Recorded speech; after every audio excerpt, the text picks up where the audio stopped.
ഒരു പള്ളിയിലെ അച്ഛൻ, അങ്ങനൊരു കഥ ഇങ്ങനെ പറയും. ഒരു പള്ളിയിലെ അച്ഛൻ 30 വർഷം പള്ളിയിൽ പ്രസംഗിച്ചു, നാട്ടുകാരോട് മുഴുവനും ദൈവത്തെക്കുറിച്ച് പറഞ്ഞു കൊടുത്തു.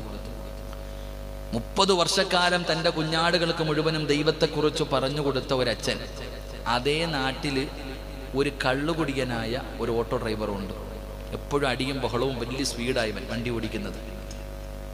അങ്ങനെ ഇവർ രണ്ടുപേരും ദൈവത്തിൻ്റെ മുന്നിലെത്തിയപ്പോൾ കള്ളുകുടിയനുമുണ്ട്, ഓട്ടോക്കാരനല്ലേ, കള്ളു കുടിക്കുന്നവനാണ്. ഓട്ടോക്കാരെ കുറിച്ച് പറയുമ്പോൾ തന്നെ അറിയാലോ നമുക്കില്ലേ. അപ്പോൾ ഈ കള്ളുകുടിയനായ ഓട്ടോക്കാരനുമുണ്ട്, ഇപ്പുറത്ത് 30 വർഷം പ്രസംഗം നടത്തിയ അച്ഛനുമുണ്ട്.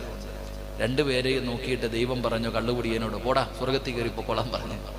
അപ്പോൾ ഈ പള്ളിയിലെ അച്ഛൻ ചോദിച്ചു, ദൈവമേ, ഇവനാ നാട്ടിലെ ഏറ്റവും വലിയ കുടിയനും അടിയുണ്ടാക്കുന്നവനും മോശക്കാരനുമായിരുന്നു, ഇവനെയാണോ ആദ്യം സ്വർഗത്തിൽ വിടുന്നേ?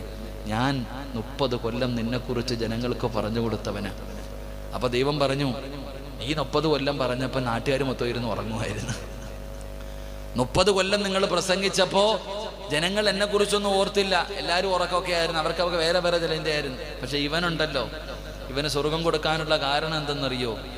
ഇവൻ കള്ളുകുടിയനാണെങ്കിലും ഇവൻ്റെ ഓട്ടോയ്ക്കകത്ത് ആരെങ്കിലും കയറിയ ഇറങ്ങുന്നത് വരെ ഒറ്റ വാക്കേ പറയൂ, ദൈവമേ ദൈവമേ ദൈവമേ കാക്കണേ, ദൈവമേ കാക്കണേ. കാരണം ഇവൻ കള്ളും കുടിച്ചിട്ടാ ഓട്ടോ ഓടിക്കണേ.